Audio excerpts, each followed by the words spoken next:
Mañanas en Libertad, con Luis del Pino. 8:44 minutos, 7:44 en las Islas Canarias. Y empezamos nuestra tertulia de lujo. Hoy con don Paco Hughes. Muy buenas. Con don Iván Vélez. Buenos días, ¿Qué tal están ustedes? Estamos. Bueno, ¿por dónde quieren ustedes que empecemos? Empezamos por derviches giróvagos. Vale, es un tema muy habitual en los bares. Ya saben ustedes lo que son los derviches giróvagos, esos danzarines turcos que ponen las manos así, una para arriba, otra para abajo, y que tienen un gorro que parece una maceta y se ponen y unas túnicas y se ponen a dar vueltas y vueltas y vueltas y entran en trance dando vueltas, ¿no? Ayer en las manifestaciones en Turquía pues había un derviche giróvago ataviado con una máscara de gas haciendo el derviche delante de las fuerzas policiales, y hay una foto que la he retuiteado antes, magnífica, donde se ve a un policía con un bote de gas pimienta echándole en la cara al derviche y esas cosas. Erdogan es cualquier cosa, es un autócrata, pero desde luego de tonto no tiene un pelo, y dice, si la Unión Europea da golpes de Estado anulando candidatos presidenciales que le incomodan en Rumanía, pues ¿por qué no voy a hacer yo lo mismo? Y le ha detenido al candidato opositor a las presidenciales, acusándole con testimonios secretos de terrorismo, después de haber intentado anularle la candidatura diciendo que es que su título académico le faltaba una póliza, entonces no era válido, entonces según las leyes turcas no puede presentarse. En fin, vamos, que se le ha quitado de en medio, ¿no? Al alcalde de Estambul. Pues eso parece, ¿no? Se ha mirado en el espejo europeo y ha sacado en el espejo Unión Europeísta, ¿verdad? Porque siempre se confunde Europa con la Unión Europea y son cosas completamente diferentes, no son coincidentes por lo menos, ¿no? Así que bueno, pues veremos a ver hasta dónde llega Erdogan. Yo quiero recordar que Turquía, y podemos ponernos hasta cervantinos, era pues el punto de apoyo para establecer la alianza de civilizaciones por parte de Rodríguez Zapatero en su momento, para que veamos la puntería que tiene el socialdemócrata. Pues yo creo que Erdogan ya cumple las condiciones para entrar en la Unión Europea, totalmente, ¿no? Después es un autócrata, ¿cómo dicen? Autócrata beligerante. No, yo creo que es en Turquía además se da yo confieso que con Turquía me pierdo un poco, porque ahí se conectan de un modo, claro, se conectan muchos mundos, ¿no? La Unión Europea, Oriente Medio, y bueno, tiene su complicación. Lo que tiene Turquía es que es eso que llaman un estado civilización, ¿no? Entonces yo creo que en este momento de la historia en el que se va hacia eso de los grandes espacios, y yo creo que es el momento de Turquía, y desde luego parece que las cosas encajan para que intenten una proyección y una reordenación en ese territorio que bueno, que a mí me excede, pero está claro que bueno, Erdogan ha demostrado que es tan demócrata como los unión europeístas. O sea, y ahí hay que explotar bien esa cuestión europea, porque de verdad que lo que estamos viendo en la Unión Europea en relación con la democracia es llamativo, es totalmente llamativo. Es decir, lo que ha pasado, por ejemplo, con Alemania, ¿no? Cómo han aprovechado un parlamento cesado prácticamente, ¿no? Antes de unas elecciones para aprobar de matute, ¿no? Las injerencias en todo el este, una realidad como la española, ¿no? Que parece que aquí la propaganda del Partido Popular parece que Pedro Sánchez sea un elemento contrario a la Unión Europea cuando no es un aventajado. Y bueno, pues si el flanco de extensión es Turquía, pues ya estamos todos, ¿no? Bueno, pues efectivamente están pasando cosas muy raritas En Turquía tenemos ahora las protestas porque han anulado al candidato presidencial opositor a Erdogan. En Rumanía han anulado al candidato presidencial que iba a ganar las elecciones. Al final ha tenido que llegar a un acuerdo con Simion, que es del ECR, el partido, el Eurogrupo de Giorgia Meloni, y a ese pues no le pueden anular la candidatura, y en estos momentos está encabezando las encuestas, así que le ha salido la operación a la Unión Europea pues un poquito mal, parece. En Serbia acaba de dimitir hace nada el presidente, que estaba en el Eurogrupo del Partido Popular en el Parlamento Europeo. En Alemania, efectivamente, haciendo reformas constitucionales con un Parlamento caducado. Estamos como queremos, y aquí en España pues Pedro Sánchez sin poder sacar los presupuestos adelante, y se le está poniendo nerviosa a toda la Unión Europea porque es el único gobierno de la Unión Europea que todavía no ha presentado un plan claro de cómo demonios incrementar el gasto militar al 2%. Y eso es lo único que no se puede permitir Sánchez, el recibir una orden desde Bruselas y no acatarla es un problema para él. Bueno, yo creo que no se lo puede permitir porque efectivamente Sánchez, gran parte de su apoyo viene dado por su docilidad con Europa. Sánchez es un europeísta. Yo creo que debe ser de los, tampoco me dedico a ello todo el día, pero de los pocos que se sigue llevando el rosquillo este de colores, ¿no? Quizá de los pocos que lo mantienen todavía. Gran parte de su poder está en eso, en la docilidad con Europa, y en ese sentido yo tengo que decir que Sánchez acierta, porque España es un país de un europeísmo beatífico, es decir, la solución hasta para los secesionistas siempre es Europa. Es decir, hay muchos españoles acomplejados con Europa, que lo que llamaría Unamuno sufren el papanatismo europeísta, y bueno, pues están encantados y han ido a Europa y en fin, se han dado una vuelta por allí y tal, y se creen que han accedido a un nivel superior. Entonces, en ese sentido, Sánchez acierta de cara a ese colectivo tan europeísta que nos rodea en las calles españolas, ¿no? Yo cuando voy a los bares veo a todo el mundo con las banderas europeas allí. No, yo no digo que los bares estén llenos de banderas europeas, pero sí sé que los españoles son... ¿Los españoles o la clase ilustrada? Yo diría que casi gran parte de los españoles son pues europeístas absolutos por ciertos complejos históricos, ¿no? Y además las encuestas creo que lo demuestran, ¿no?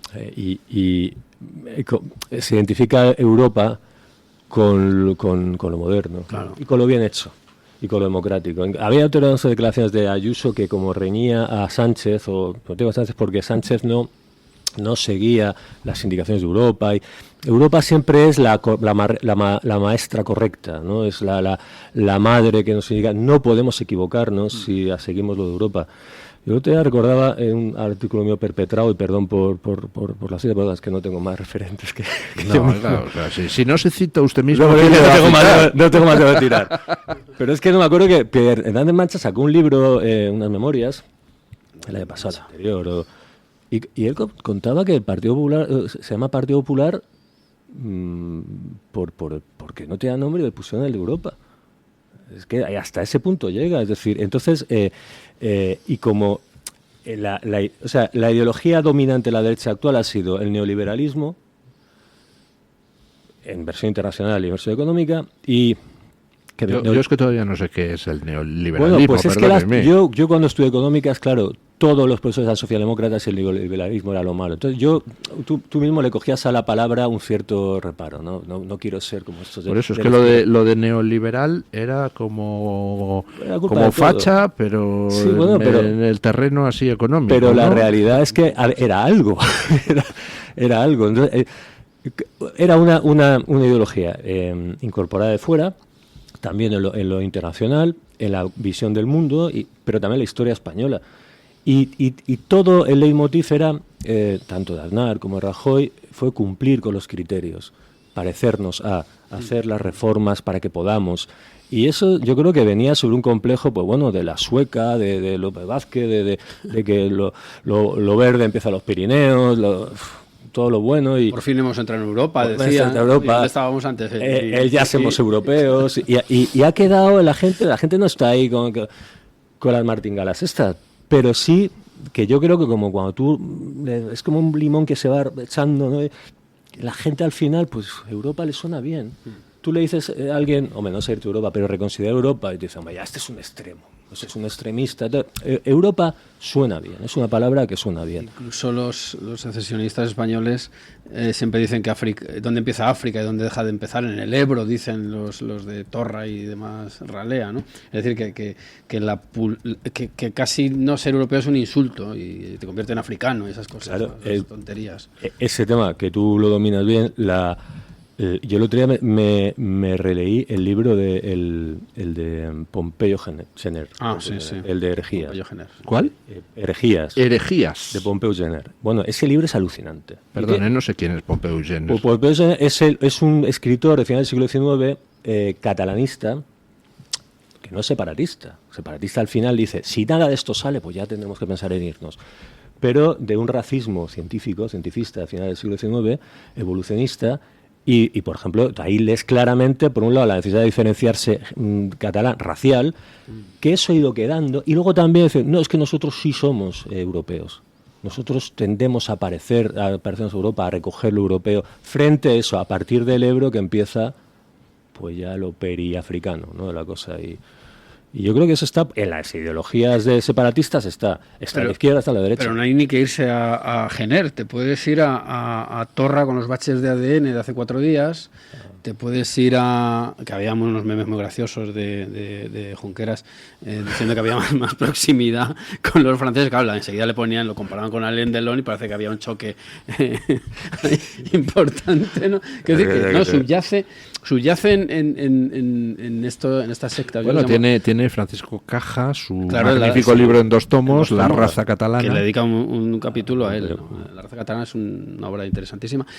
Pero es que esta gente lo ha mantenido, Heribert Barrera, así, todos estos, que son los prohombres del secesionismo, pues bueno, creen que Europa es el paraíso, y es una visión paleta de la vida, pero bueno, es la que manejan, ¿no? Y de hecho, Oriol Junqueras, pues en unas declaraciones avalaba la existencia de diferencias genéticas entre los catalanes y el resto de España. La verdad es que viéndole a él estoy dispuesto a darle la razón, sí. Ya, pero cuando lo comparaban con Alain Delon parece que había ciertos chirridos ahí en la comparativa, ¿no? Sí. Y luego ya por último hay que recordar que el golpista Puigdemont no se ha ido a tierras lejanas, como diría otro que viene a la cabeza, que es un gran benefactor de esta gente, ¿no?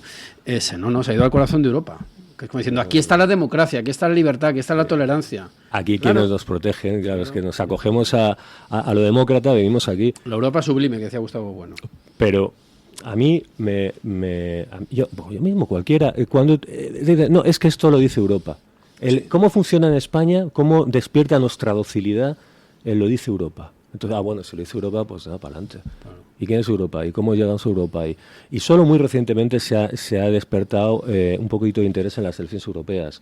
Un poco a raíz ya un poco de, a lo mejor, los patrios, esta pelea un poco por la interpretación de Europa, porque hasta ahora era lo de los del Río en el referéndum. Sí. Yo voy a votar lo que digan los que saben. Venga, para adelante, se vota. Por otro lado, si se vota lo distinto, también los europeos han demostrado, la Unión Europea ha demostrado la capacidad para desoír un referéndum y repetirlo. Y luego, además, Europa pues tiene un cuestionamiento interno evidente. Por ejemplo, la salida de Europa, aunque evidentemente no ha salido de Europa, del Reino Unido. Es decir, Inglaterra se va, pero en realidad no se va, porque el otro día cuando estaba en la mesita aquella de ver lo que había que hacer con respecto a Ucrania, estaban ellos también presentes. O sea, seguían siendo europeos para lo que les interesa, como es lógico, ¿no? Claro, y porque para la Europa de esta gente es una Europa ideológica. Entonces, el Reino Unido se va, pero si está en las políticas correctas, vuelve a ser Europa. Entonces, bueno, pues estos no eran unos fascistas que se habían ido, y unos ingratos, ¿no? Pero ahora, si están en lo correcto, pues ya son reintegrados, ¿no? De la idea que tiene la Unión Europea es una especie de imperio. Alguien dijo imperio benévolo y una cosa medio imperial y totalmente ideológica. Entonces, eres europeo si entras en una plantilla. Si no, pues no. Bueno, luego tienen claro, pues luego quieren que meter a Turquía, con lo cual ya es un absoluto disparate, ¿no? Bueno, hacemos una breve pausa publicitaria y nos vamos a hablar de las corruptelas del día, porque sigue el goteo de informaciones, pero dentro del goteo de informaciones hay una que me interesa especialmente, que es como, hablando de Europa, la Fiscalía, entre comillas, europea, pues parece que quiere retardar las investigaciones contra Begoña Gómez. Es curioso. Pausa y vamos a ello.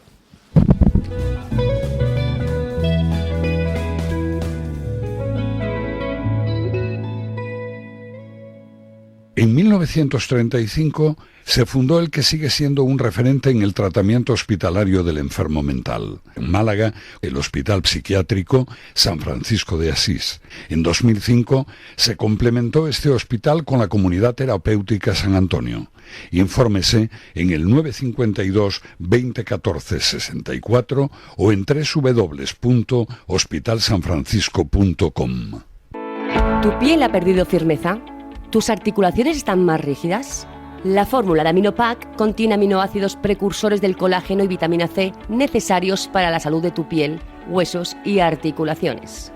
Dale a tu cuerpo lo que necesita para producir colágeno con Aminopac. Pídelo en tu herbolario o farmacia o visita ahora mederinutrición.com. Cuestiones decisivas de la historia de España. José Javier Esparza analizará las grandes encrucijadas de la historia moderna. Claves ocultas del 23F, de Canalejas a Dato, Siglos de Oro, Leyenda Negra, la España virreinal. ¿Por qué hubo 3 guerras carlistas? La guerra civil, el fracaso de la República. Todo a partir del mes de abril.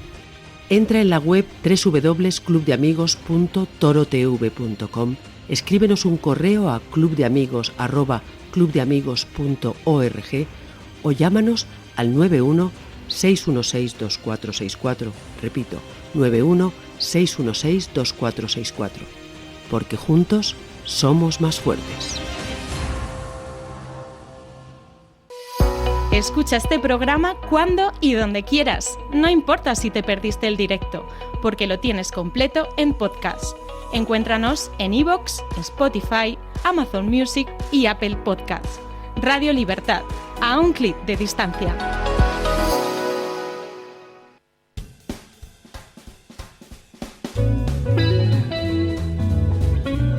Mañanas en Libertad.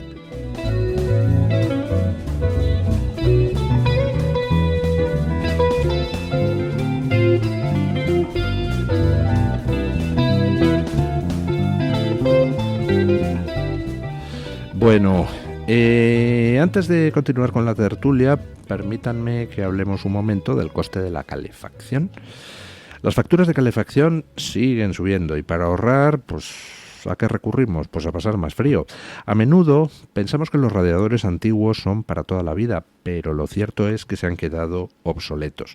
Las calderas modernas, pues, mejoran la situación, pero su rendimiento depende al final de los radiadores. Resultado, radiadores antiguos más calderas modernas, pues igual gasto. ¿Cuál es la solución? Pues radiadores de bajo consumo que mejoran el rendimiento, reducen el gasto y aumentan el confort en casa.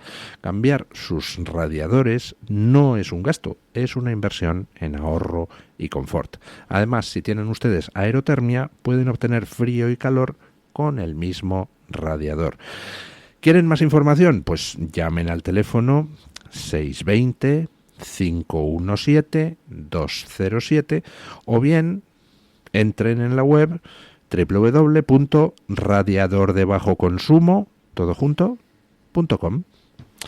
Bueno, les decía antes que dentro de la catarata de noticias de corrupción de hoy, por ejemplo, pues vemos en el Confidencial las fotos de Andrea, Ábalos y Koldo viajando juntos a Colombia poco después de que Ábalos dejara de ser ministro. Nos enteramos hoy de que Óscar Puente todo el dinero que tenía para publicidad radiofónica en su ministerio se lo dio al Grupo Prisa, todo. Con un par, querido Óscar Puente. Nos enteramos de que Aldama conocía el resultado del concurso de adjudicación del suministro de mascarillas en puertos del Estado 5 días antes de que ese concurso se resolviera. Pero de todas las noticias de corruptelas me quedo con una que es importante por lo metodológico.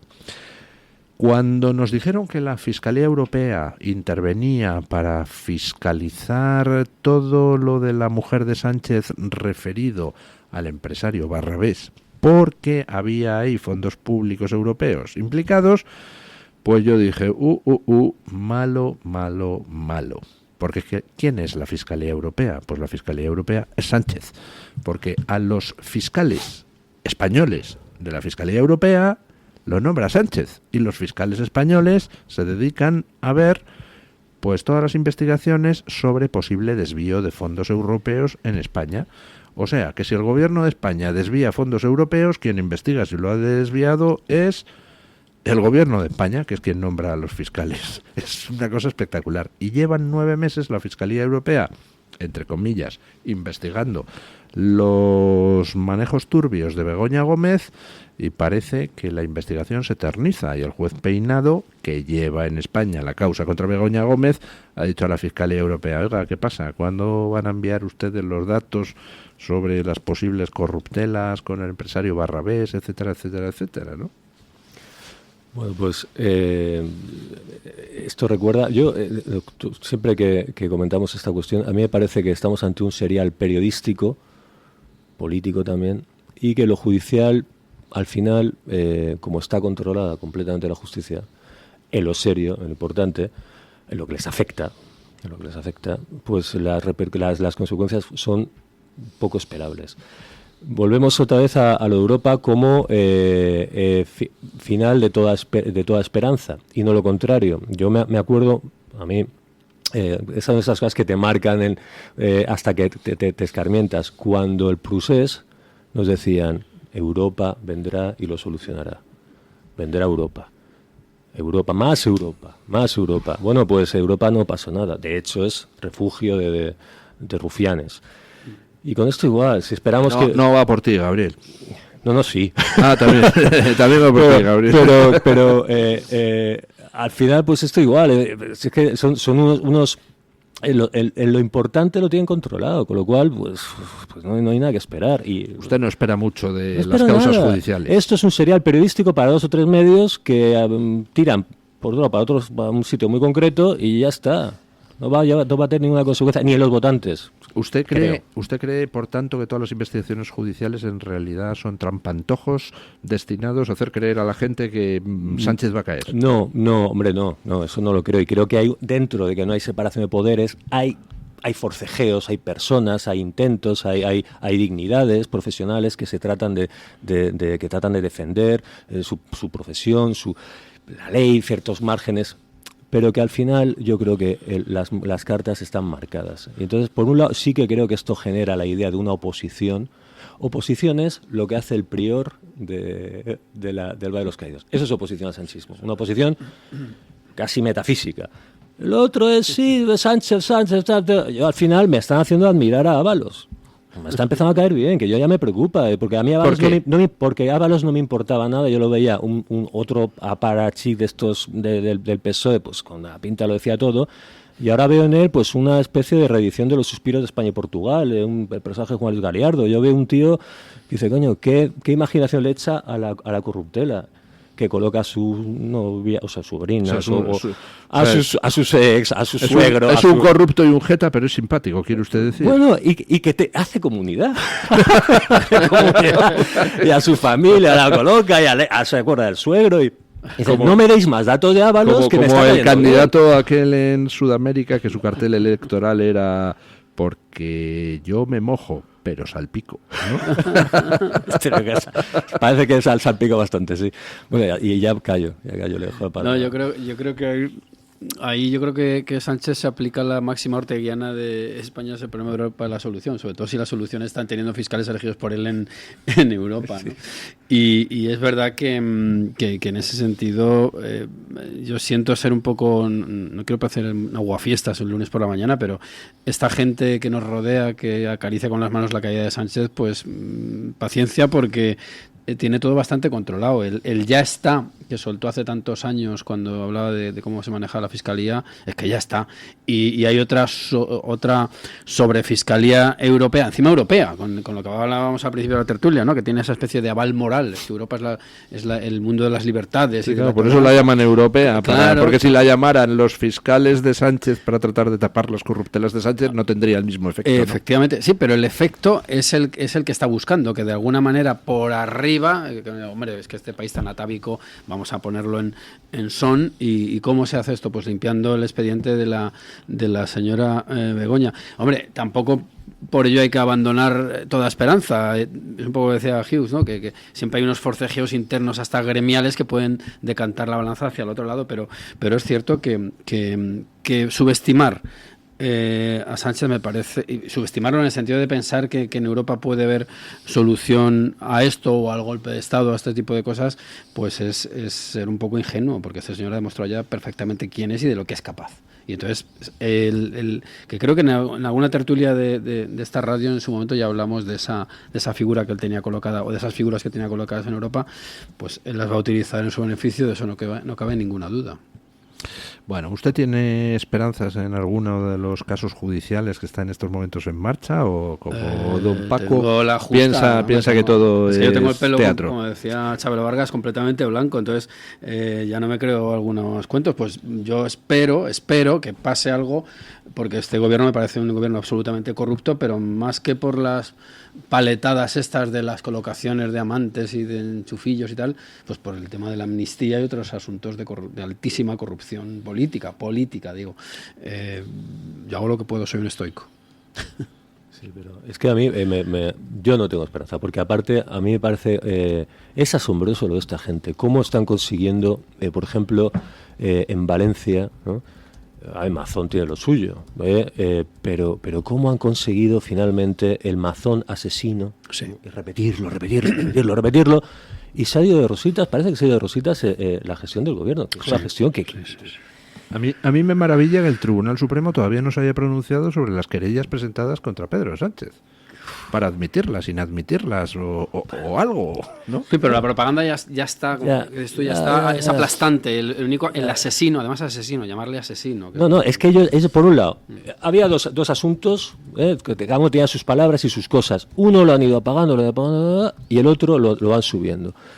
Y ahora, pues bueno, en cualquier conversación, pues esas de bar, oye, sí, pero Sánchez, ya se tiene alguien que acordar, pero ya es ese esfuerzo, siempre contracorriente de, oye, pero no te olvides de, como decía, no te olvides de Haití, no te olvides de Sánchez, lo que hizo Sánchez, lo que hizo PSOE. Son una maquinaria, se conecta con lo de Óscar Puente con Prisa, es que manda expedientes, manda expedientes toda la pasta para Prisa, pero ¿cuánto dinero público se ha llevado esa gente? ¿Cuánto dinero público? Sí, millones y millones y millones para hacer su propaganda. Fíjese en el aspecto positivo, que es el que comentaba yo esta mañana.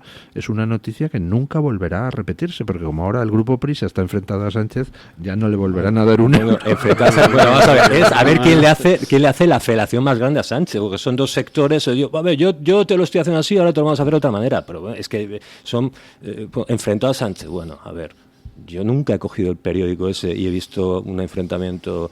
Es más, si se enfrentan a Sánchez, se enfrentan con el espíritu de lo que irá detrás de Sánchez, porque Sánchez al final tiene 1000 fusibles y Sánchez es otro fusible más. Sí. Entonces al final, Sánchez, bueno, da igual, me acuerdo de Zapatero, volverá a otro. O nosotros o el caos, no importa, también somos nosotros. También son ellos. Entonces al final, la cantidad de dinero que destina a la propaganda es alucinante. Entonces al final, pues bueno, es que, digo, lo de... A mí lo que más me gusta de don Paco es ese optimismo por el futuro que desprende. No, lo que pasa es que... Es usted. No tengo ninguno, y voy camino de don Iván, de Chabela.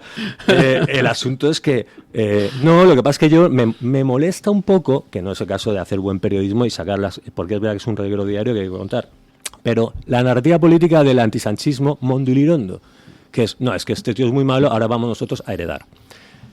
Pero que siempre está que si colocó a la sobrina, que si no sé qué, no, pero de Sánchez es el asunto de Valencia y el asunto de la amnistía. Y eso se ha dejado de lado, se ha institucionalizado, a otra cosa. Sí, ese es el problema, que el antisanchismo es también sanchismo. Claro. Y yo creo que, pues eso, yo soy muy pesimista con esto, pero soy optimista en cuanto a que va a haber un despertar político de los españoles y la gente se va a dar cuenta de que hay que rascar un poquito más allá. Bueno, y luego las condiciones de la realidad más cruda pues son las que pueden ir haciendo a la gente virar hacia otras posiciones ideológicas con respecto a temas muy concretos. Pero sí que es cierto que el manejo que tiene el PSOE, porque es el partido hegemónico del régimen, es el partido que lleva mandando en España medio siglo prácticamente, porque cuando estaba Suárez ya le estaban haciendo la cama, aparte de Suárez, bueno, es otro de los mitos que habría que analizar muy a fondo. Ellos han configurado en gran medida la ideología de los españoles en general, con respecto a muchos de los grandes temas, ¿no? La idea de paz que tienen los españoles. Ahora, por ejemplo, tienen que intentar darle la vuelta a la tortilla para gradualmente, colando por la vía de lo tecnológico, fijémonos la habilidad terminológica, acabar comprando armas y evitar la palabra rearme. Por cierto, me parece que has escrito hoy sobre el tema, o ayer, o no sé cuándo. O has tuiteado algo, me suena. No lo sé. o lo he leído en otro autor. Pero quiero decir que son de una habilidad pasmosa y yo pondría además la lupa en un sector a veces menospreciado, pero que es el que me parece a mí que difunde y propaga ideas con mayor solvencia. Es el sector del graciosete y del cómico. Esas figuras son absolutamente clave. Tú escribes un ensayo muy sesudo y con mucha nota al pie, no se lo leen 4 gatos, pero te sale un graciosete con la suficiente dosis, y estoy pensando en varios, ideológica disuelta en chistes, y eso es lo que verdaderamente cala, y los lemas, en fin, el aparato propagandístico. Coronavirus y tal, sí. Por ejemplo. La burundanga que meten en las cosas. No, si el tema, la ideología del PSOE es una ideología muy quebradiza, que nadie puede, es la cosa ambiental. Que es lo que va como después o antes, ¿no? Y eso es, es muy difícil de combatir. Y los graciosos son, el arancel del humor catalán. ¿Cuántos nos vienen de Cataluña que después de liarla ahí con la TV3, de hacer su campañita tal, de pagar el tributo al puyolismo y a lo de después, se van a Madrid? Con todos esos tics de la superioridad diferencialista, sí. Nosotros somos demócratas, vosotros no, venimos aquí a hacer humor, a reírnos del andaluz, de la Guardia Civil, del cura, de la cruz, de no sé qué, de todos los tópicos. Y yo creo que una generación, o sea, cada español tiene como 3 o 4 generaciones se va a comer de cómicos catalanes. Que si la trinca, ¿no? Estaba la trinca, que luego se forraron con la telebasura. Ahora tenemos a Marc Giro, ¿no? Uno que han colocado en el Late Night Show, no sé qué, dice, pero y entre medias, cuantísimos, ¿no? Muchísimos, es una avalancha, incluso de periodistas teóricamente conocedores de verdades no reveladas. Estoy pensando en Enrique Juliana y gente así, que son una especie de santones que además, con cierta distancia, como diciendo, con cierta pereza, como diciendo, venga, voy a dar las varias claves. Como de inglés en la India. Sí. Estoy aquí manca finesa, estoy aquí viendo un poco qué hacen estos aborígenes desde precisamente mi conexión superior con lo europeo, con la Italia, con lo político fino. Con Europa. Y por cierto, ese es Enrique Juliana es el político más respetado junto con Aitor Esteban por la izquierda y por el mundo del lavapiés. Juliana tiene un libro con Nudo España, se llama. Yo me lo que fagocitar por cuestiones dietéticas, ¿no? Cosas que pasan. Pues sí, y eso, y los humoristas tienen el humor ahora en España llaman humor hay humoristas muy buenos que esos no son tan famosos, pero lo que no dice el político lo dice el periodista. Tenemos un poco esa labor.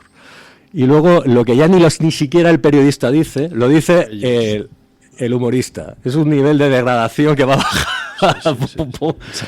Y los humoristas, esos tienen un ejército. Y luego, y dicen barbaridades, el humor.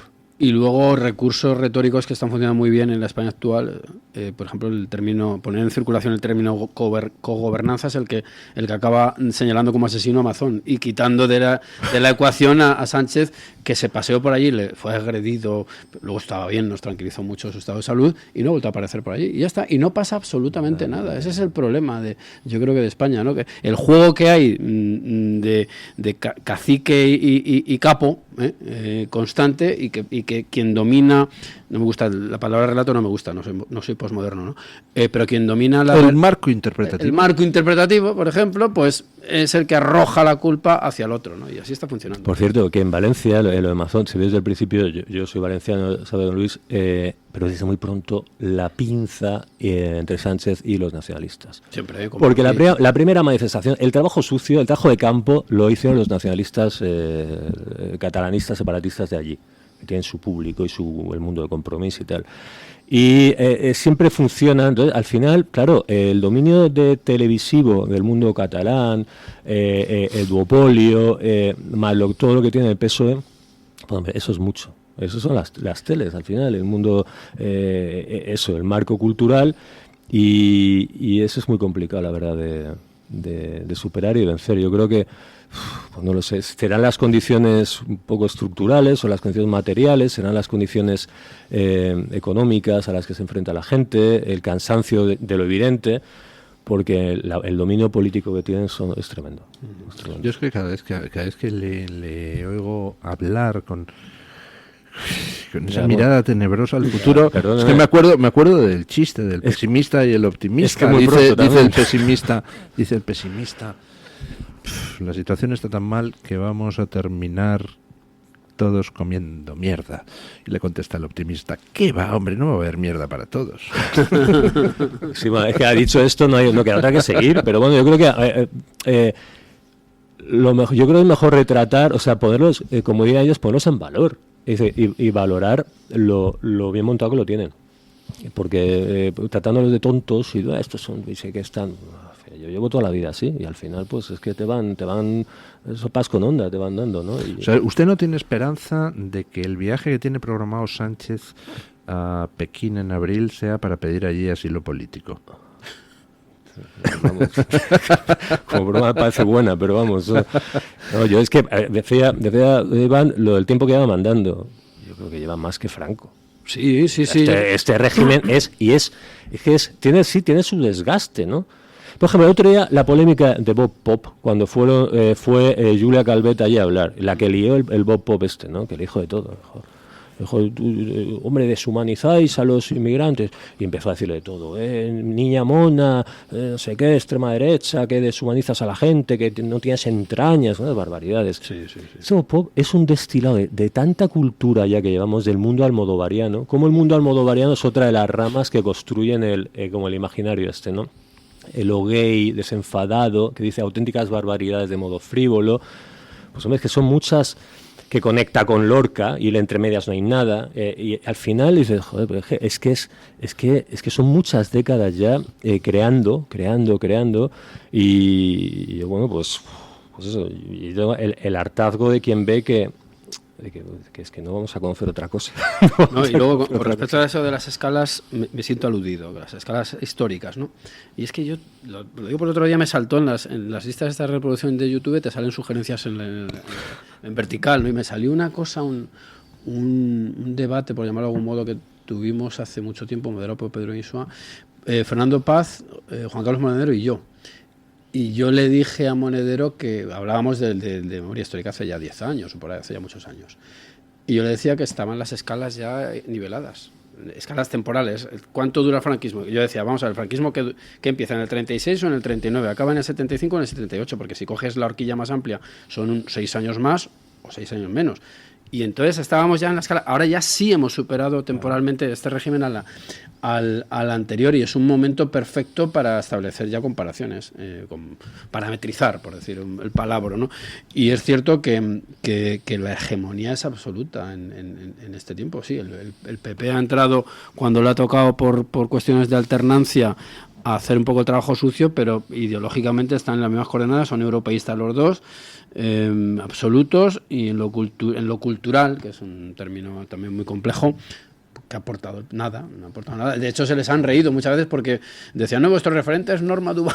Te iba a decir exactamente, Norma Duval. Norma Duval. Abandonada como referente, que era un buen referente. Claro, era la mujer que decía Aznar. Pero es que ellos además ni siquiera defienden a esos estereotipos que les arrojan los otros y que de algún modo podrían utilizarlos. Pues han creído aquello de la sobredosis de laca y cosas de ese tipo y no han tenido nunca ninguna alternativa, nunca ni la tienen. Para mí hay una cosa dramática, cómo esto ya culmina con lo que voy a contar, cómo han comprado el Sálvame en Televisión Española, por ejemplo, con Belén Esteban y compañía.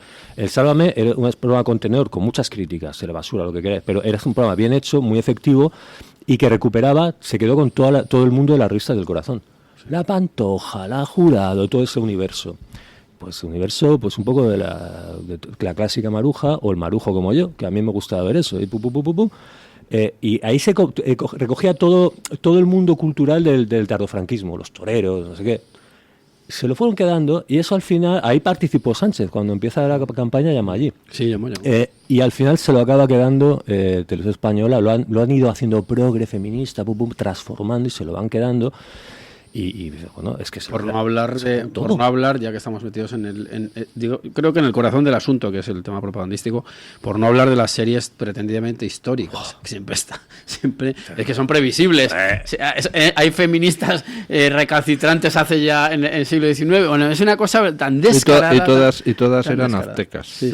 Han llegado al punto ya de había dos momentos como eliminar esa serie. Cuando el Cuéntame siempre llegaba y nunca terminaba de llegar. Momento, y ahora está en el momento en que hacen series históricas de sí mismos, como la serie de las abogadas, de Manuela Carmena, ellos ya son personajes de serie histórica. No olvidemos que Sánchez tiene una serie sobre sí mismo, por esto que no ha podido colocarla todavía, pero esto ya es el sumum de su propia autoproducción, ¿no? Y lo que hablábamos de las escalas temporales, bueno, el franquismo, gran parte estuvo un poco a contrapelo en el marco internacional. Sí. E incluso internamente en el mundo universitario, etcétera. Bueno, ¿qué te voy a contar a ti? Bueno, a los oyentes, si no lo conocen, el libro de Don Iván sobre la CIA. Nuestro hombre en la CIA. Ese libro es fundamental. Hay sospechas serias de que la cultura europea del siglo XX la hace la CIA. Fundamentalmente. En cierto modo sí, en gran medida sí. Y el franquismo tiene, a partir de cierto momento, está un poco en campo contrario. Esto es que encima todas las corrientes históricas las tienen a favor, con lo cual... Todas. El PP por ese mundo de la escuela de negocios que tanto les gusta, que es British, una cosa paleta, la verdad. Yo es que es una cosa que me admira, ¿no? Como se postran de esa manera, ¿no? Y los otros, Europa, democracia, y luego el mundo yanqui completamente asumido, porque son anti-yanquis por algunas referencias casi de aquel mundo anti-OTAN que duró 5 minutos porque había que entrar, para eso entraron, para entrar. Pero luego se han agarrado a todas las emanaciones posmodernas norteamericanas. A mí no me gusta decir marxismo cultural porque eso es un tema ya que nos metería en otro berenjenal, pero es que asumen todo. O sea, es una papilla ideológica que se comen una parte unos y otra parte otros, y no hay alternativa, y hay que buscarla. Y, por ejemplo, yo creo que una de las alternativas de rebeldía, el caso de mayor rebeldía que he visto yo en los últimos años es el del padre Cantera, de Santiago Cantera, ¿eh? Por cierto, yo leí el libro que me lo recomendó Esparza, ahora que recuerdo, sobre España, esa especie de búsqueda de España en el mundo visigodo. Yo ahí tengo alguna crítica que hacer, pero no es el momento. Pero ese es el único hombre que se ha opuesto al sistema. Y claro, ¿de dónde le ha venido la puñalada? Pues de su propio entorno, de casa, como siempre, ¿no? ¿Quién lo ha echado, no? Eso yo lo pensé. Bueno, de casa con órdenes de fuera. Claro, que esa es la cosa que tenemos en España, ¿no? De la difícil soberanía, ¿no? Este hombre es verdaderamente el opositor. Es el opositor. Es una persona que tiene que someterse pagar un precio alto a la soledad y luego al apuñalamiento en sentido figurado de los suyos, y que plantea una negativa de raíz. Eso es. De raíz. En lo formal, bueno, hay la anécdota que cuenta Luis Felipe Utrera Molina, que contó en Twitter, Eso es una cosa desgarradora y es la imagen, antes digamos de Berlanga, pero es un Berlanga de terror. Es un Berlanga. ¿Qué anécdota? Pues en el momento en que se presenta la basílica, Santiago Cantera va a salvar el Santísimo. Y entonces Bolaños se va detrás de él porque acusa de rebeldía por querer hacerlo. O sea, hasta ese punto llega el intervencionismo y la... Entonces, cuenta autora Moya que dice, yo le dije que algún día conocerá al Santísimo. Yo creo que el padre Cantera debería pasar por estos micrófonos, lo dejo como sugerencia. Total. Creo que es una figura, al margen ya de las dosis de fe que tenga cada uno, me parece que es una figura de resistencia y de coherencia pues con los verdaderos valores a los que está sujeto. Es que aquí lo asombroso es que siempre se da lo contrario. Entonces me ha parecido pues un tipo completamente firme contra todos. Y a ver cómo acaba la película. Bueno, no sé si el padre Cantera o al cardenal Cobo, ¿no? Es al que quizá habría los que dos. Yo creo que entrevistar. lo suyo es traerlos a los dos. Ahí lo dejo. Estaría bien, sí. Sí, Un cara a cara. Sí. Bueno, es que va a ser una cosa que no... Yo creo mucho ya en el fenotipo, que es una cosa que dice mucho en Twitter. O sea, hay A ver si vas a acabar como los racialistas. Sí, no me quedo callado. No tiene que ver usted como era el nombre ese Pompeo. Como Pompeo Se llama Gener. esa disciplina se llama frenología. La frenología. La aprendieron Bueno, en a ver, Francia. yo no voy por ahí.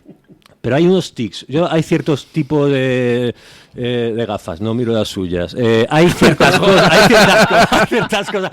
No, es como cuando los nacionalistas catalanes llevan las gafas de colores.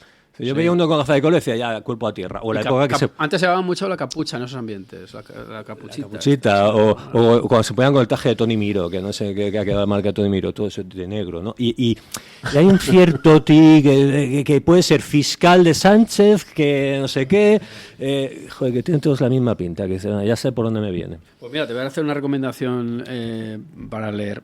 Gustavo Bueno tiene un análisis de las izquierdas y derechas por distintivos puramente sociológicos, la trenca, la no trenca, y es verdad que funciona bastante eso más de lo que parece. Hombre, claro, son símbolos de identificación con el grupo. Sí, eso es interesante. El componente sociológico tiene un enorme peso, más del que parece. Sí. Bueno, hacemos una pausa publicitaria y seguimos con la tertulia.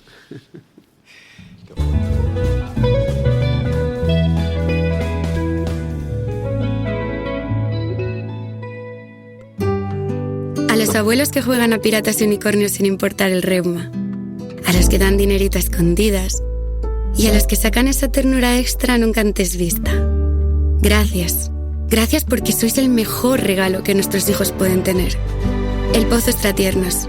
No hay ternura que perder.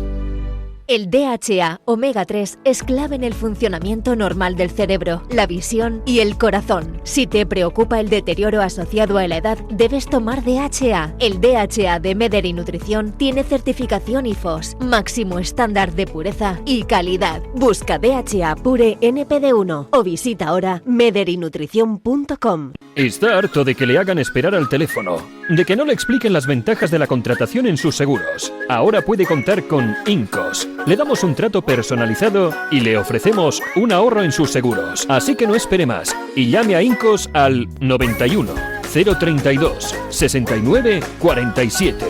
Cuestiones decisivas de la historia de España. José Javier Esparza analizará las grandes encrucijadas de la historia moderna. Claves ocultas del 23F, de Canalejas a Dato, Siglos de Oro, Leyenda Negra, la España virreinal. ¿Por qué hubo 3 guerras carlistas? La guerra civil, el fracaso de la República. Todo a partir del mes de abril. Entra en la web www.clubdeamigos.torotv.com, escríbenos un correo a clubdeamigos@clubdeamigos.org o llámanos al 91 616 2464. Repito, 91 616 2464. Porque juntos somos más fuertes. La doctora Margarita Esteban, especialista en medicina estética desde hace más de 25 años, llega a Madrid con el revolucionario tratamiento Endolit para el rejuvenecimiento facial y corporal. Elimina grasa y tensa tu piel con la tecnología láser Endolit, sin necesidad de quirófano, sin baja de recuperación, con resultados en una sola sesión. Visita a la doctora Margarita Esteban en la clínica Sandra Oliveira en Antonio de Maura 7, El Retiro, o agendando tu cita de evaluación en el 689 707 317.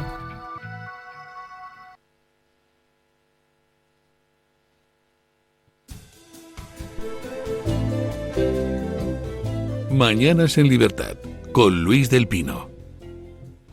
Y me conta.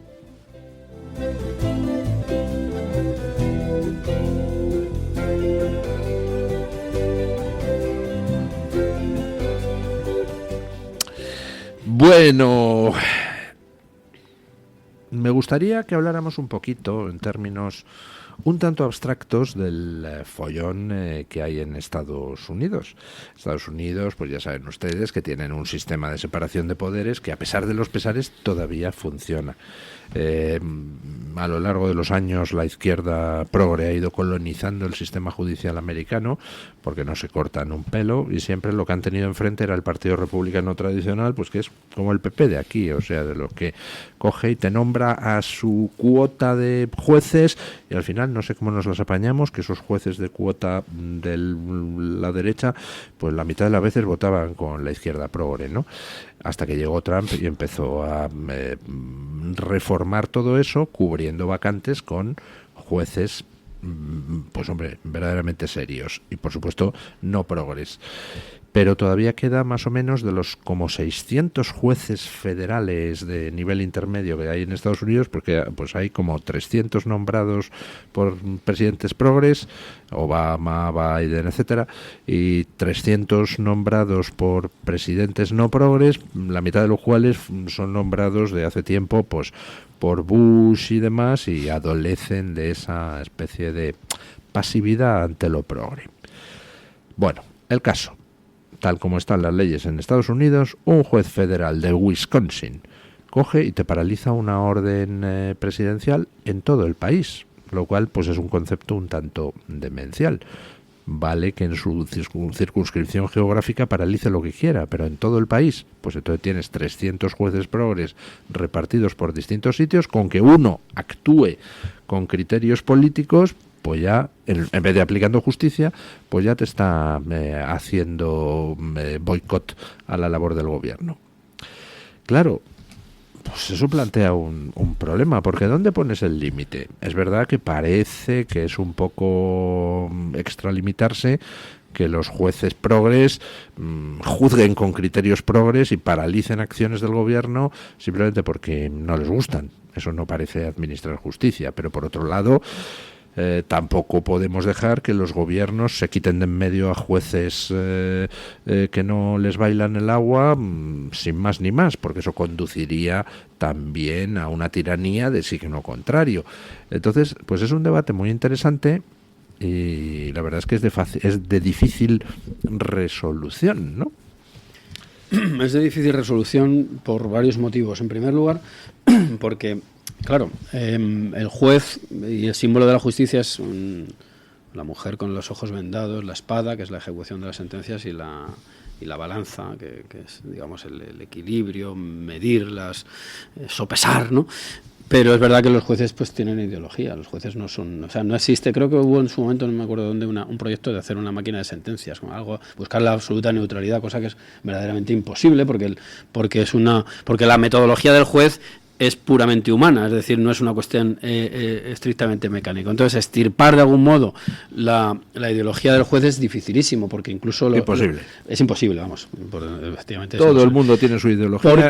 Porque la terminología, incluso jurídica, por muy neutra que parezca, también tiene carga ideológica. O sea, despojarla del todo es absolutamente imposible. Y luego, por otro lado, aunque se busque la famosa independencia judicial, no olvidemos luego pues que la ejecución o no de las leyes depende valga la redundancia, del Ejecutivo, con lo cual el problema es prácticamente irresoluble. Poniéndonos exquisitos, pues confiar en la pulcritud de los procesos y buscar un método de elección quizá circunscrito a los jueces puede ser la solución, pero no olvidemos que esos señores también tienen su ideología y forman familias dentro de ese propio gremio. Así que yo creo que no aporto ninguna solución. No, yo creo que se puede poner un ejemplo muy fácil. Imagínense ustedes a 300 Cándido Condepumpidos colocados por el Partido Demócrata en puestos de jueces federales, ¿no? ¿Ustedes esperarían que administren justicia o que hagan política? Pues harán política. Claro, ¿cómo contrarrestas eso? Pues tienes que hacerlo sin poner en riesgo la independencia judicial. Pues es complicado el debate. Es que ese es el debate. Con la cuestión de Trump, que es un tema fundamental, el tema político fundamental probablemente de los más importantes que hay ahora, es por todos los temas que toca. Siempre miramos a la cuestión internacional, pero yo creo que la madre del cordero está en lo que pasa en Estados Unidos internamente.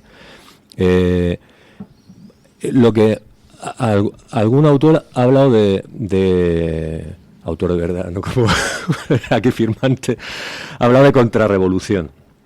Y había en marcha una revolución constitucional, una revolución legal, y eso tiene un muy difícil arreglo. Y la cosa puede desembocar en esos debates de Kelsen-Smith. Es decir, finalmente hay una guerra por la Constitución americana y fundamentalmente había el trumpismo, digamos, tenía quejas con dos cosas: con esos jueces legisladores y con el vinculado al Estado profundo, con el Estado administrativo.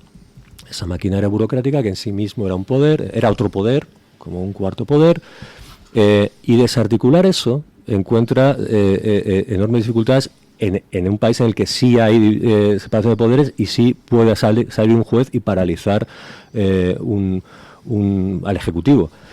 ¿Qué se hace contra eso?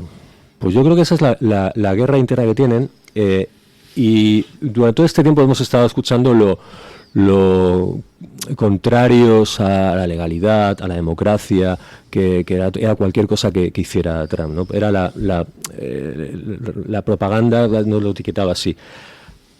Ahora sí que puede haber tensiones reales con los poderes, porque me parece a mí que es la última oportunidad que tienen por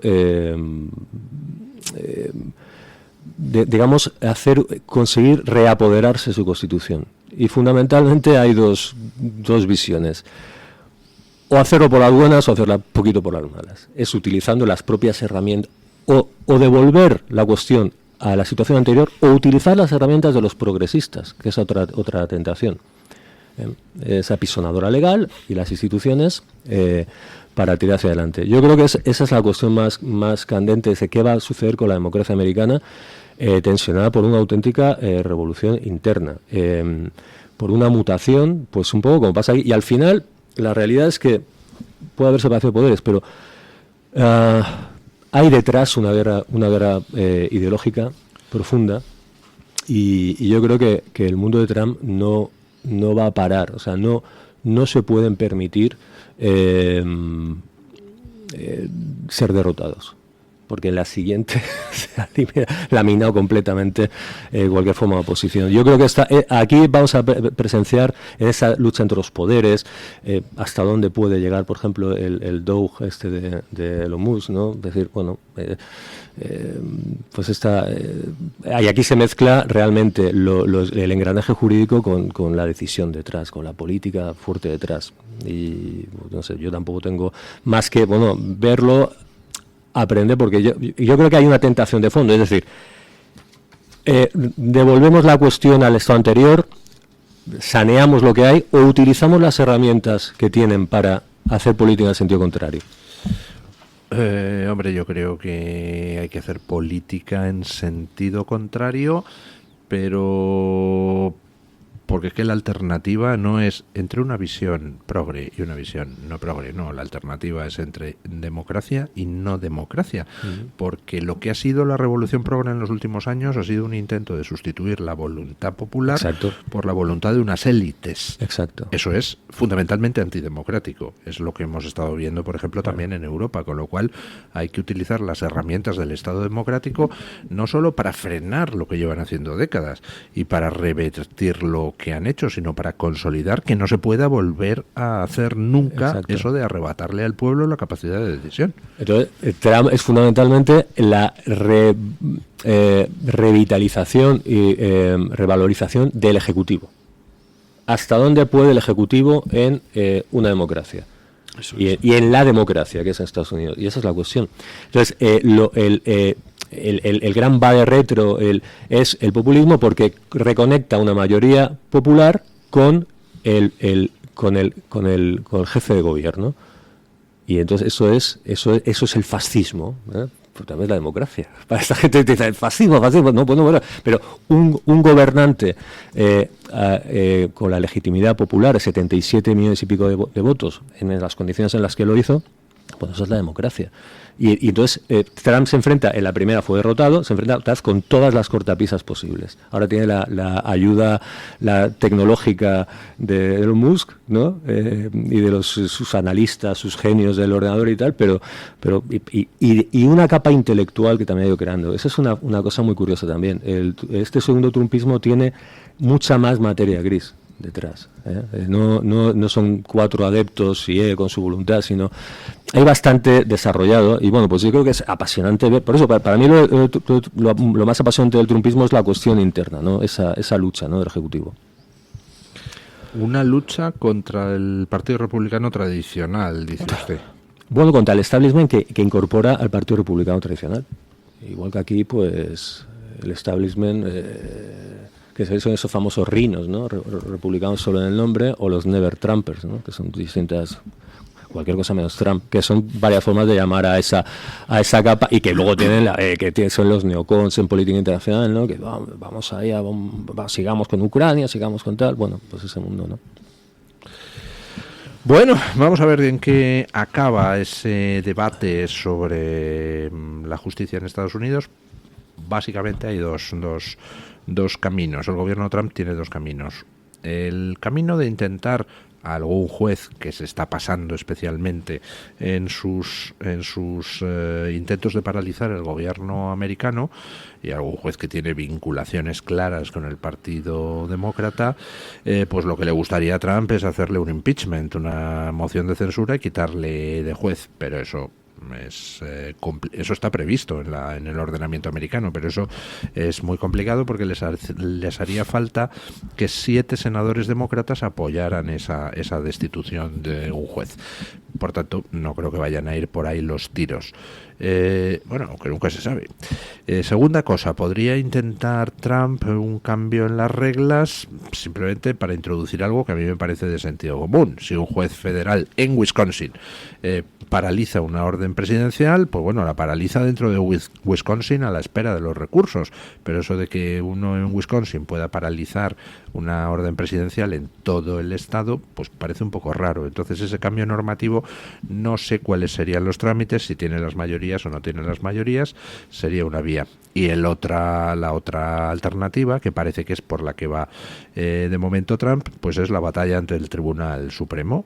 Un juez de Wisconsin le paraliza no sé qué orden. Bueno, pues él recurre al Tribunal Supremo, y el Tribunal Supremo, caso por caso, tendrá que decidir, que es lo más limpio desde el punto de vista democrático y de separación de poderes, pero por supuesto tampoco es ajeno a la batalla política, porque cuando el Tribunal Supremo ha fallado en favor de Trump en la legislatura anterior, pues los ataques desde el mundo progre eran claro, porque como él ha nombrado a para cubrir varias vacantes, pues entonces ha cambiado la correlación de fuerzas y todo eso.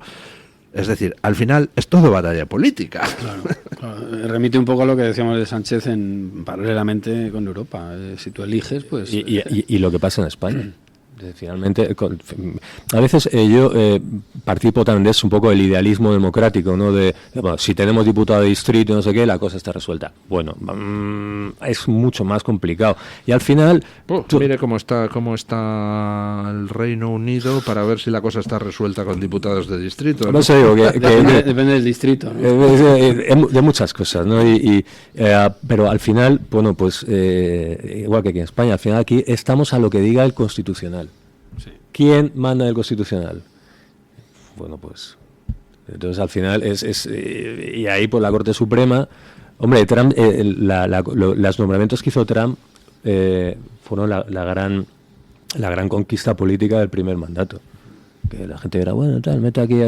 Y por eso la lucha que hubo con uno, no sé si era acaba, ¿no? La cuestión cómo utilizaba el feminismo para impedir el nombramiento. Porque tenía una historia en la universidad. Bueno, esas fueron grandes batallas de poder en las instituciones, y es ahí donde Trump tiene, porque claro, el resto son décadas y décadas de contra-establishment, digamos, ¿no? Y bueno, pero al final no estamos tan lejos de lo que pasa aquí. Aquí estamos a lo que diga Pumpido. Así es. Con su toga manchada por el polvo del camino, ¿no? Como si hubiera estado en el Rocío. Sí, me recuerda el Rocío siempre. Sí, falta el río Quema de por medio y los caballos. Como la llevaría Carmina Ordóñez después del Rocío, que en paz descanse. Lavándose los pies con... Sí. La toga la tiene el conde ya Pumpido, vamos. ¿Cómo era la sevillana esa?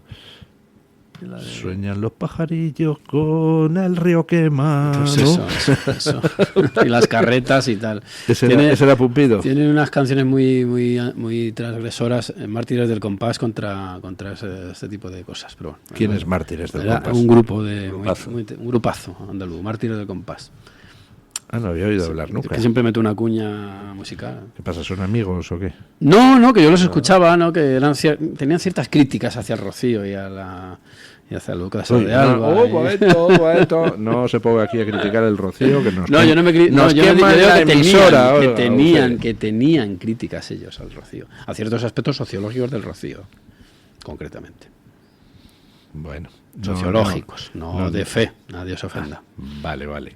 Bueno, una última cosa que me gustaría comentar, que me ha llamado mucho la atención, el inesperado y sorprendente e intenso aumento de la natalidad en Israel a raíz del 7 de octubre, del pogromo del 7 de octubre, que han hecho así los nacimientos, ¡bum!, han repuntado hacia arriba a partir de 9 meses después del 7 de octubre, y lo comentaba yo en las noticias en el sentido de que se suele muchas veces decir que es que en las sociedades occidentales pues la gente tiene pocos hijos por la falta de futuro económico. Es justo lo contrario. Los hijos los tienen precisamente aquellos que tienen dudas sobre el futuro. Aquellos que ven un entorno hostil reaccionan, porque lo llevamos en los genes, teniendo más hijos. Los que ven un entorno nada hostil, pues directamente tienden a tener 2 hijos, un hijo, o no tener ninguno y tener un perro, ¿no? Bueno, yo creo que en este caso añadiría a esa interpretación el hecho de que Israel pues se ve amenazada, y todo el mundo sabe que las sociedades se construyen con seres humanos, no se construyen con ideas únicamente y con ideales. Entonces, la nación biológica es una realidad que aquí está completamente olvidada, pero sin nación biológica no hay ni separación de poderes, ni ayuntamiento de poderes, ni nada. Simplemente desaparece. Entonces, ellos entiendo que esta es una reacción frente al intento de aniquilación que padecen. Entonces, pues si sigue habiendo israelitas, pues seguirá habiendo Israel. Si no los hay, esto parece una perogrullada, pero se olvida, pues adiós. Que saquen los españoles sus consecuencias pertinentes. ¿A usted le sorprende ese aumento de la natalidad? No lo conocía, y la verdad es que pues de primeras dices, pues sí, porque con ese shock, lo último que... Pero claro, pero es verdad que... Bueno, es que, a ver, el término nacionalismo en esta mesa... no somos una mesa, no formamos una mesa que no somos muy contrarios, y el Silicon Valley del nacionalismo está en Israel. Entonces, yo creo que ahí tiene muy clara la idea de supervivencia, desde luego.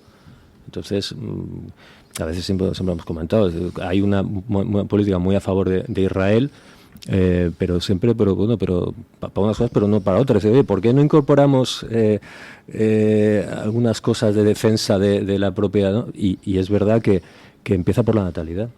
Hablábamos antes de los separatistas catalanes, ¿no? Esta gente forzando la voluntad del vecino, obligándole a hablar, quitándole de su lengua y tal y cual, y se han olvidado de tener hijos.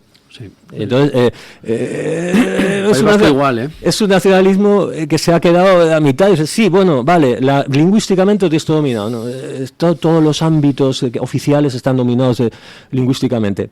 Pero estáis a los hijos de los demás. Claro. Vais a enseñar catalán a los hijos de los demás. Entonces, la nación empieza por eso, porque haya gente. En los vascos les ha pasado lo mismo. Y yo recomiendo que la gente consulte los trabajos de Alejandro Macarrón, de la Fundación Renacimiento Demográfico.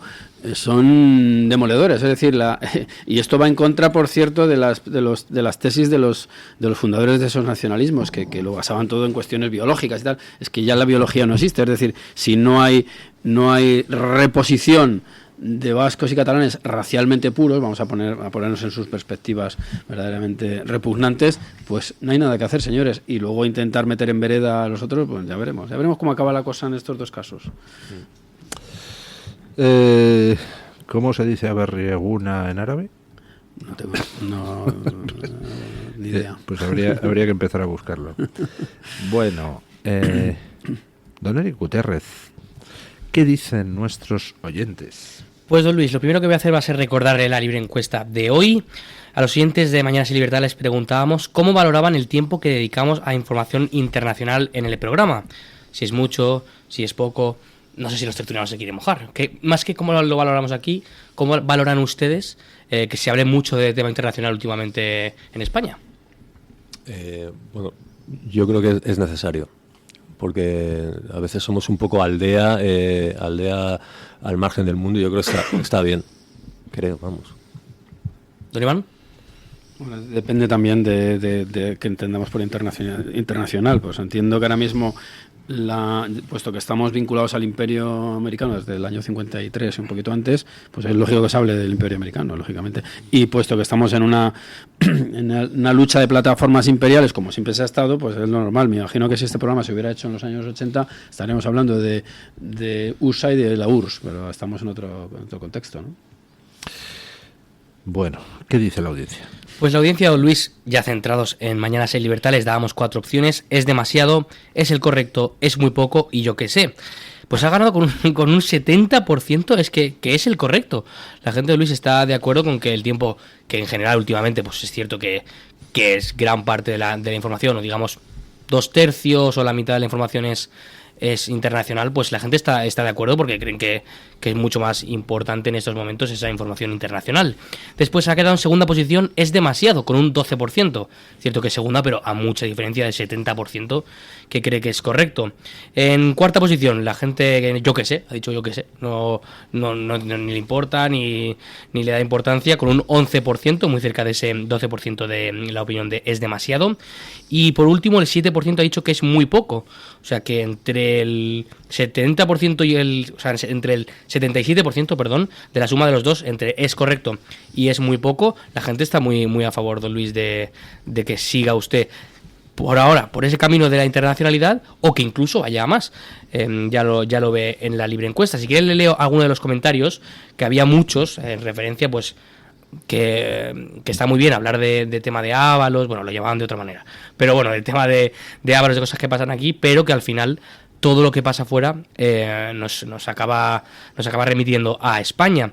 Le leo el primer comentario de Rocío RD, que nos dice: en un mundo globalizado no queda otra, es de caretos mirarse solo el ombligo como hacen en los medios generalistas. Es que es eso, es que al final estamos en este mundo completamente globalizado para absolutamente todo, pues las noticias todavía más. Por ejemplo, Hombre Tigre nos dice: pienso que es demasiada, sé más de lo que pasa en Estados Unidos que en España. Hombre, ya hemos visto que no todo el mundo piensa igual.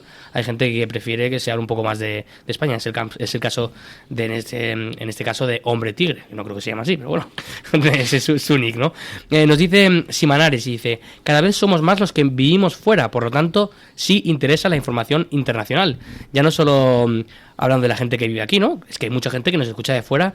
No solo españoles, gente de otros países, Hispanoamérica en general, pues bueno, también están desde otro enfoque, pues interesados por esa información internacional. Le leo un par de comentarios más.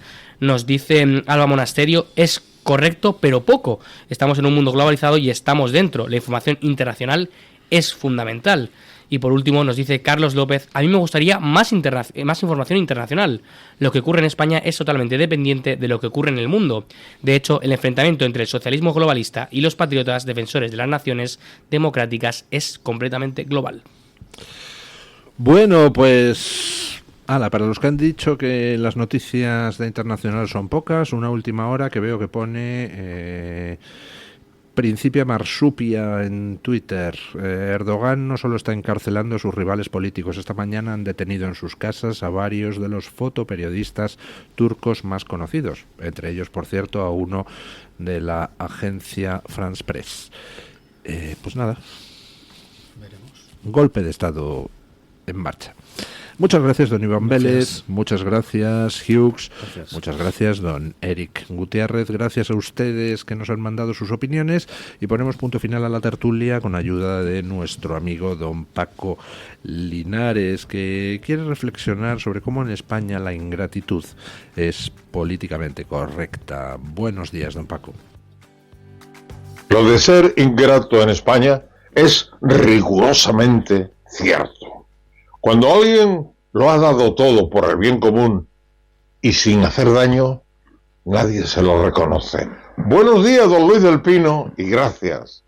Incluso renunciando a prebendas y honores, el que recibe de quien le da suele tener, desgraciadamente, dos sentimientos. Uno es que me lo merezco, y otro, bueno, es su trabajo. Todo menos agradecer los dones y los servicios recibidos. Un ejemplo clarísimo es el de la Guardia Civil y la Policía Nacional, que se juegan la vida y ni siquiera se les reconoce que son profesionales de altísimo riesgo. También pasa con los médicos, algunos periodistas entregados y muy poco reconocidos. El mes pasado falleció doña Margarita Gómez Blanco, viuda de don José Utrera Molina. Su funeral se celebró aquí, en Madrid, en la iglesia de San Jerónimo el Real. Ni fueron autoridades, ni nadie que yo sepa, perdonen si me equivoco, de la Cofradía de la Esperanza de Málaga. Doña Margarita tuvo 8 hijos. Fue camarera de la Virgen de la Esperanza y enorme apoyo de uno de los hombres más honrados y buenos que he conocido en política, don José Utrera Molina, que nació en Málaga. Fue abogado, graduado social, gobernador civil de Ciudad Real, de Burgos, también fue gobernador civil de Sevilla, ministro de la Vivienda, ministro secretario general del movimiento, autor del libro autobiográfico Sin cambiar de bandera. En abril de 2016, el Pleno del Ayuntamiento de Sevilla decidió retirar su nombre del callejero Avenida Utrera Molina en cumplimiento de la Ley de Memoria Histórica. En Málaga se le retiró el título de hijo predilecto de la ciudad y la medalla de la ciudad, y además diferentes distinciones por mor de la memoria histórica. Allí se celebró en Málaga un acto multitudinario en su honor por el desagravio recibido. Don José Utrera solo en Málaga construyó 4.500 viviendas para los ciudadanos más modestos, creó la Gran Avenida de Andalucía y la Universidad Laboral que llevaba su nombre y también se lo quitaron. Curiosamente, el título de hijo predilecto se le dio siendo presidente de la Diputación de Málaga el actual alcalde de la ciudad, ahora en el Partido Popular. Como decía al principio, en España, los ingratos son políticamente correctos. Un servidor intenta no serlo, José y Margarita descansen en paz, y mi más sentido pésame a su familia y a todos los que saben guardar gratitud en su corazón. Mañana más y mejor. Punto final.